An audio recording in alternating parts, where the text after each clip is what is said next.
When people think about success, they often imagine a burst of motivation carrying them through, the lightning strike of inspiration, the sudden wave of energy that pushes them to act. But that's not what truly sustains achievement. Motivation is fickle. It rises with excitement and disappears with discomfort.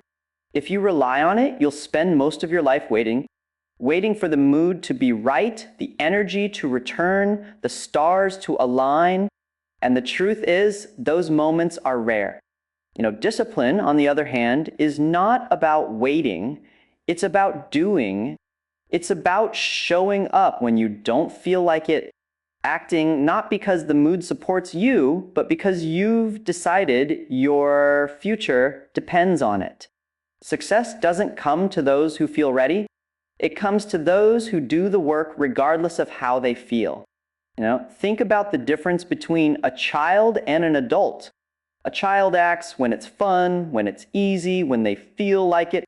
The moment it becomes difficult, they lose interest, they quit. But maturity is the ability to act out of commitment rather than convenience. And discipline is maturity in action.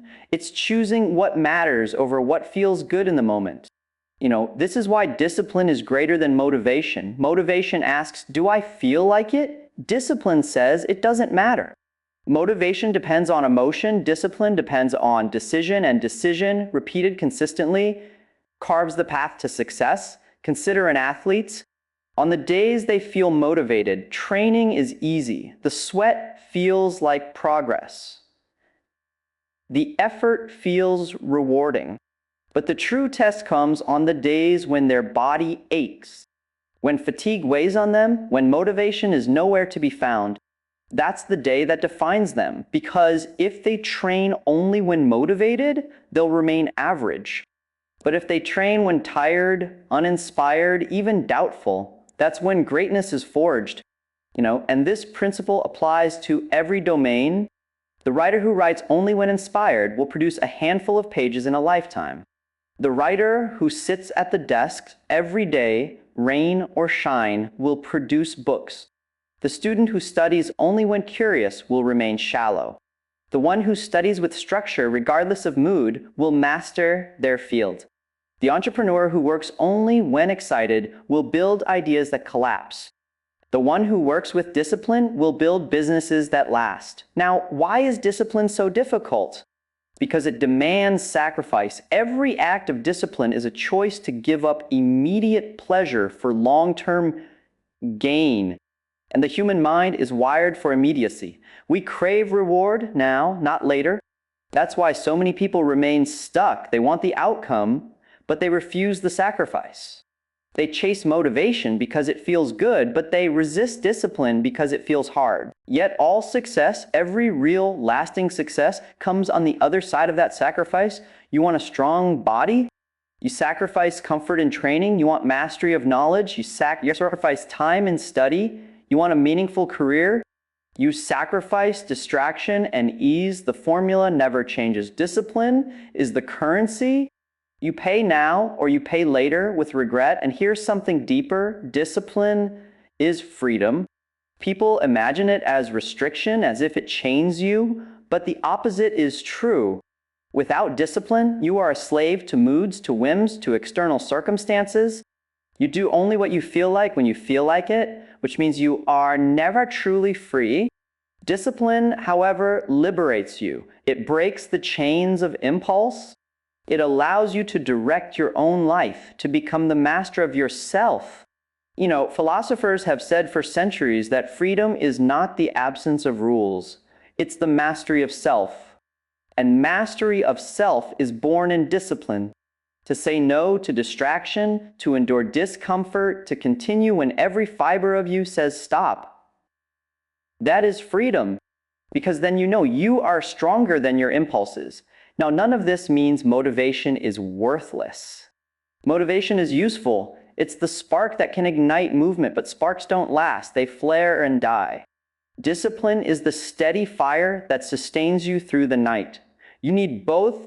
Use motivation when it comes, but do not depend on it. Depend on discipline because discipline is there when motivation has long disappeared. If you want the secret of success, here it is in its simplest form. Do what needs to be done, whether you feel like it or not. That's it. It sounds simple, almost too simple, but simple does not mean easy. And most people are unwilling to live by it. They prefer excuses, moods, and waiting for the right moment. Meanwhile, those who practice discipline quietly advance, day after day, brick after brick, until they build something extraordinary. So ask yourself, do you want to live at the mercy of your moods? Or do you want to live at the command of your will? Because success doesn't wait for your feelings. It belongs to those who act in spite of them. Failure is one of the most powerful teachers you will ever encounter, but it is also the most feared. From the time we are young, we are conditioned to see failure as a mark of shame. A failing grade in school doesn't just feel like you didn't understand the material, it feels like you aren't good enough. A rejection in a job interview doesn't feel like the company was the right fit. It feels like you aren't capable. A broken relationship doesn't just mean two people weren't compatible. It feels like you are unworthy of love. This distortion is the first mistake we make with failure. We confuse an outcome with an identity. But failure is not an identity. It's not a permanent label stamped on your forehead. It's a moment in time, a result of a particular action under particular circumstances. That's all. It says nothing final about who you are or what you can become. And if you don't make that distinction, you trap yourself. You will avoid risk, avoid challenge, avoid the possibility of growth, simply because you are terrified of what failure might say about you. Yet the irony is this: by avoiding failure, you guarantee it. You guarantee that you will remain exactly where you are. Fear of failure is a self-fulfilling prophecy. The person who is unwilling to try unless success is guaranteed will never achieve anything beyond the ordinary. The path to extraordinary achievement runs directly through the territory of repeated failures. Think about every great achievement in history. The inventors, the leaders, the artists, the athletes, they all accumulated failures like stepping stones. Thomas Edison didn't create the light bulb on his first try. He went through thousands of failed experiments. Each failure was not a defeat, it was data. It revealed what didn't work, which in turn guided him closer to what would. The failure was not the opposite of success, it was the process of success. That principle applies to you as well. Every failure you endure carries information. A failed business reveals the gaps in your planning or execution. A failed exam shows you where your understanding is shallow. A failed relationship exposes the patterns that undermine connection. None of these outcomes mean you are doomed. They mean you are being shown what to work on, where to grow, and how to adapt. The pain you feel is not punishment, it is tuition. You are paying for the knowledge you could not acquire in any other way. Of course, this doesn't make failure pleasant. It stings, it humiliates. It confronts you with your limitations, and human beings hate limits. But limitations are not the end of the story. They are the beginning of direction. They tell you where to focus your effort. They shine a light on the parts of yourself that must be strengthened if you want to move forward. If you accept them, they make you stronger. If you deny them, you stay weak. And this is why courage is essential. Success is not reserved for the fearless. It is reserved for those who act in spite of fear. Courage is the willingness to look foolish, to stumble, to fall short, and to stand back up again. Without courage, the lessons of failure never reach you. With courage, every failure becomes fuel. Psychologically, this is where resilience is born. Each time you fail and get back up, you send yourself a message: I am not fragile. I can endure. Over time, that message transforms your identity. You stop seeing yourself as someone who must always win, and instead, you see yourself as someone who cannot be stopped. That shift is more valuable than any single success, because it makes you unstoppable in the long run. Philosophically, failure also teaches humility.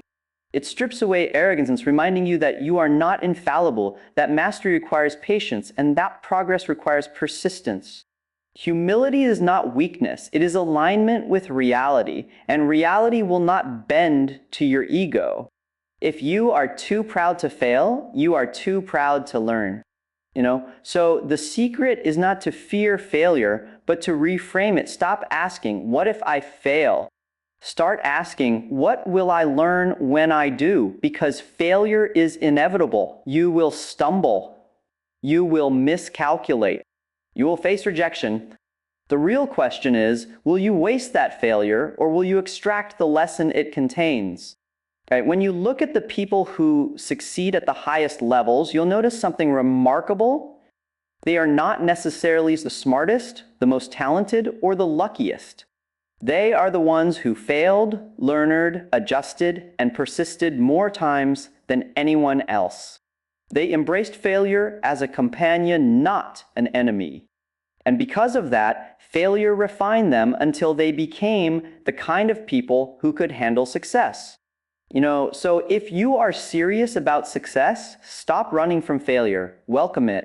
Don't romanticize it, but don't demonize it either. See it for what it is, a ruthless but fair teacher, one who will expose your flaws, test your limits, and demand your growth. And if you keep showing up to class, failure will graduate you into success. One of the deepest traps human beings fall into is the need for approval. We are social creatures, wired to seek acceptance, validation, and recognition from others. That instinct had survival value in the past. Belonging to the tribe meant safety, while rejection meant danger. But in modern life, that same instinct often chains us. It convinces us to chase applause instead of purpose, to live in ways that look good rather than ways that are good. And when you chase the approval of others, you hand over the steering wheel of your life. Success built on approval is fragile. It's like constructing a house on shifting sand. One negative comment, one rejection, one moment of disapproval can send the whole thing crashing down. Think about how much time people waste trying to prove themselves, posting for likes, dressing for praise, working for recognition rather than fulfillment. They shape their lives around the opinions of others, and in the process, they lose themselves. What looks like success on the outside is emptiness on the inside. Now contrast that with someone who lives by purpose. Purpose is not dependent on applause. It doesn't vanish when people criticize you. It isn't swayed by whether the world notices your effort. Purpose is anchored in conviction, in a sense of meaning that comes from within. And that inner anchor is what makes true success possible. Because success is not simply about achieving goals, it's about becoming someone you respect. There is a psychological freedom that comes from shifting your focus from proving yourself to improving yourself. When your aim is self-improvement, failure doesn't humiliate you, it educates you. Criticism doesn't crush you, it sharpens you. Comparison doesn't distract you. You measure yourself against who you were yesterday, not against who someone else is today. That shift is powerful.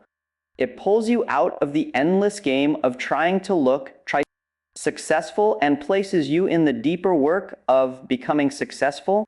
This is why some of the most impactful figures in history were misunderstood, even hated during their lifetimes.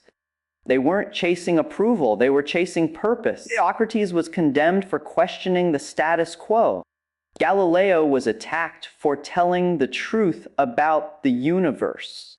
Great leaders, artists, and thinkers often walk a lonely path because purpose rarely aligns with popularity. But their success endured precisely because it was not built on applause. It was built on alignment with truth, with vision, with conviction, and this is where many people sabotage themselves. They think success means being admired, but admiration is fickle. It changes with trends, moods, and public opinion. If you tie your worth to it, you will spend your life in a state of insecurity, constantly performing, constantly proving, constantly anxious. That is not success, that is slavery. So the question becomes, what are you really aiming for? Approval or impact? Applause or growth? If you choose approval, your victories will always feel hollow. But if you choose purpose, your victories, whether large or small, will feel deeply meaningful, even if no one else notices them. Philosophically, this is about integrity. Integrity means living in alignment with what you believe is right, not what others say is impressive. It means choosing the harder road because it is true to your values, not the easier road because it will earn you praise. That kind of life requires courage because it often means disappointing people, losing status, or walking alone. But it is the only way to achieve a form of success that cannot be taken from you. And here's the paradox. When you stop chasing approval and live with purpose, you often gain a deeper kind of respect, the respect of those who recognize authenticity. People may not always like you, but they cannot ignore you. They sense the difference between someone who is performing for applause and someone who is anchored in conviction. The former fades quickly, the latter endures. This doesn't mean you should dismiss feedback or live in arrogance. It means feedback becomes information, not validation. Approval becomes a bonus, not the goal. And success becomes a matter of inner growth and contribution, not outer applause. That shift transforms your entire relationship with ambition. So if you want the secret of success, remember this. Stop proving yourself and start improving yourself. Don't ask, how can I get them to like me? Ask, how can I become better today than I was yesterday? Don't live for applause that dies the moment people turn away. Live for a purpose that grows stronger every time you act in alignment with it. Because in the end, the crowd always moves on, the applause always fades, but the person you become, that stays with you for life. And that is the real measure of success. Not whether people cheer for you, but whether you can look in the mirror and know you live true to yourself.